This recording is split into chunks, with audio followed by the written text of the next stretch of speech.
देश की राजनीति में इस वक्त सिर्फ सत्ता की नहीं, सनातन की परिभाषा की लड़ाई चल रही है। एक तरफ गोरखनाथ पीठ से निकले मुख्यमंत्री योगी आदित्यनाथ हैं, जिनकी पहचान हिंदुत्व, कठोर प्रशासन और बुलडोजर राजनीति से बनी है। दूसरी तरफ है ज्योतिष पीठ के शंकराचार्य स्वामी अभिमुक्तेश्वरानंद सरस्वती, जो खुद को सनातन धर्म का प्रहरी बताते हैं। लेकिन सवाल सिर्फ दो व्यक्तियों का नहीं है। इस वक्त सवाल यह है कि क्या योगी आदित्यनाथ को साधु संत और ब्राह्मण विरोधी साबित करने की एक बड़ी साजिश उत्तर प्रदेश में चल रही है? क्या दिल्ली दरबार उत्तर प्रदेश में एक नया नरेटिव गढ़ रहा है? और क्या बीजेपी के भीतर ही योगी को कमजोर करने के लिए शंकराचार्य विवाद को हथियार के तौर पर प्रयोग किया जा रहा है? आज माघ मेला नहीं, आज संगम नहीं, आज मुद्दा है योगी बनाम सिस्टम, योगी बनाम सरकार। प्रयागराज माघ मेले में मौनी अमावस्या के दिन स्नान को लेकर शुरू हुआ विवाद अब राजनीतिक और वैचारिक युद्ध में तब्दील हो चुका है। शंकराचार्य अभिमुक्तेश्वरानंद ने प्रशासनिक व्यवस्थाओं पर सवाल उठाए, बात धरने तक पहुंची और फिर बयानबाजी उस स्तर पर पहुंची जहां इतिहास के सबसे विवादित नाम उछाले जाने लगे।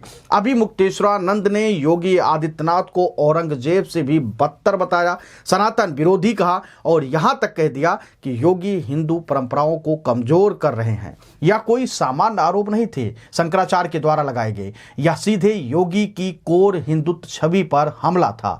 योगी आदित्यनाथ ने नाम नहीं लिया, लेकिन संदेश इतना साफ उन्होंने भी दिया कि किसी अनुवाद को किसी की जरूरत नहीं थी। उन्होंने एक मंच से कहा कि धर्म का चोला ओढ़कर कुछ कालनेमी सनातन धर्म को कमजोर करना चाहते हैं। कालनेमी वही नाम है, वही राक्षस है जो साधु का भेष धरकर राम भक्तों को भ्रमित करता था। योगी ने साफ कर दिया कि सन्यासी की कोई निजी संपत्ति नहीं होती, धर्म और राष्ट्र ही उसकी पूंजी होती है और जो धर्म के विरुद्ध आचरण करता है वह सनातन परंपरा का प्रतिनिधित्व नहीं कर सकता, ना ही हो सकता है। यह बयान सिर्फ संत पर नहीं था, यह पूरे उस नैरेटिव पर था जो योगी को खलनायक बनाने में लगे हुए थे। मामला तब और गंभीर हो गया जब प्रशासन ने अभिमुक्तेश्वरानंद को नोटिस थमा दिया और सरकारी दस्तावेज में सुप्रीम कोर्ट का हवाला देकर उन्हें शंकराचार्य मानने से ही इनकार कर दिया। यहीं से कहानी बदल गई। यह अब सिर्फ संत बनाम सरकार नहीं रहा, यह बन गया आस्था बनाम सत्ता का संघर्ष की कहानी। समाजवादी पार्टी, कांग्रेस, राहुल गांधी, अखिलेश यादव सबने इसे सनातन का अपमान बताया, लेकिन असली धमाका तब हुआ जब उत्तर प्रदेश के डिप्टी सीएम केशव प्रसाद मौर्य खुलकर अभिमुक्तेश्वरानंद के समर्थन में आ गए। केशव ने कहा कि मैं गुरु के चरणों में प्रणाम करता हूं, वो पूज्य हैं, भगवान स्वरूप हैं। इसके बाद बदलापुर से बीजेपी विधायक रमेश चंद्र मिश्रा और कई अन्य नेता भी खुले तौर पर केशव के हिंदुत्व ब्रिगेड में शामिल हो गए, यानी केशव के समर्थन में आ गए। इसके अलावा कई संत, अनिरुद्धाचार्य जैसे बाबा भी समर्थन में आ गए अभिमुक्तेश्वरानंद के। अब सवाल उठता है कि क्या यह सिर्फ श्रद्धा है या योगी के खिलाफ अंदरूनी मोर्चाबंदी है? लेकिन इस पूरी घटना पर आरएसएस का रुख बिल्कुल स्पष्ट और जवाब एकदम सही है। आरएसएस के वरिष्ठ प्रचारक इंद्रेश कुमार ने साफ कहा, संत के साथ कोई दुर्व्यवहार नहीं हुआ। कुछ लोगों की आदत होती है व्यवस्था के खिलाफ खड़े होने की, शैतानी शक्तियां ज्यादा देर तक टिकती नहीं। आरएसएस ने नाम नहीं लिया, लेकिन यह भी साफ कर दिया कि योगी को कमजोर करने वालों को संघ पसंद नहीं करेगा और उसे अपनी नजरों में बागी मानेगा। राजनीतिक विश्लेषकों का कहना है कि यह कोई इकलौता विवाद नहीं है। कर्म देखिए, ठाकुरवाद का नैरेटिव, कप सिरप घोटाला सीधे योगी के विभाग को घसीटा गया और उसके बाद एसआईआर विवाद आया, जिसमें पंकज चौधरी ने साफ तौर पर योगी को दोषी ठहरा दिया। पंकज चौधरी ने जिम्मेदारी योगी पर डाल दी, कहा कि ड्राइविंग सीट पर योगी आदित्यनाथ है। मंत्रिमंडल बदलाव हुआ, 70% मंत्रियों की छुट्टी की चर्चा है। ब्राह्मण विरोधी और साधु विरोधी टैग भी योगी आदित्यनाथ पर मढ़ दिया गया। मणिकर्णिका घाट पर मूर्तियां तुड़वाने का भी आरोप लगा दिया गया। हर मोर्चे पर एक ही लक्ष्य है, योगी की छवि को कमजोर किया जाए। अब सवाल सबसे बड़ा है, क्या पंकज चौधरी को प्रदेश अध्यक्ष बनाना महज संयोग था या फिर वही कंट्रोल मैकेनिज्म था जिसकी चर्चा पहले भी होती थी? जब प्रधानमंत्री कहते हैं मंच से कि राष्ट्रीय अध्यक्ष मेरा बॉस है, तो यह संदेश साफ हो जाता है कि प्रदेश अध्यक्ष अब जो मुख्यमंत्री हैं उसके ऊपर होंगे और ये वही रेखा है जो योगी के चारों तरफ इस वक्त खींची जा रही है।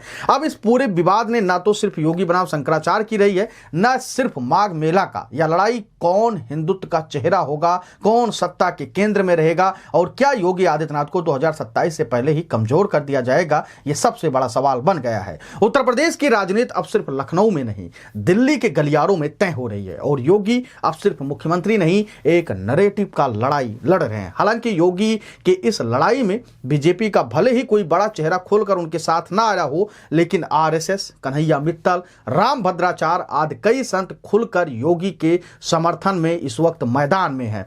ये पूरी घटना मैं इसलिए आपको बता रहा हूं, आपको कुछ भी लगे, लेकिन जो सच्चाई है उससे कोई भी मुंह नहीं मोड़ सकता। इस वक्त योगी आदित्यनाथ के चारों तरफ एक नैरेटिव की दीवार सेट की जा रही है और उनके इमेज को प्रभावित करने की कोशिश की जा रही है। याद करिए कि योगी आदित्यनाथ के भाषण में हमेशा धर्म, राष्ट्र और संतों की बात होती है। कहा यह जाता है कि योगी अपने आप में स्वयं एक योगी हैं और वो एक मठ के मठाधीश हैं, लेकिन जब बात उनके ऊपर इस तरीके से उछाली जाने लगे, उनको हिंदू विरोधी साबित करने जाने लगे और इसके अलावा उनके ऊपर तमाम तरीके के आरोप गढ़े जाने लगे, तो सवाल उठता है कि आखिर में योगी के खिलाफ ही बाहर से तो विरोध हो ही रहा था, अंदर से भी उनके खिलाफ ऐसी बातें क्यों हो रही है? क्या पार्टी अब दो धड़े में बढ़ चुकी है? क्या पार्टी के कुछ नेता कुछ और सोचते हैं, उनकी विचारधारा कुछ और है? और क्या उत्तर प्रदेश के मुख्यमंत्री और बीजेपी के बड़े नेता के तौर पर जाने वाले योगी आदित्यनाथ कुछ अलग सोच रहे हैं, उनका विचार कुछ अलग है?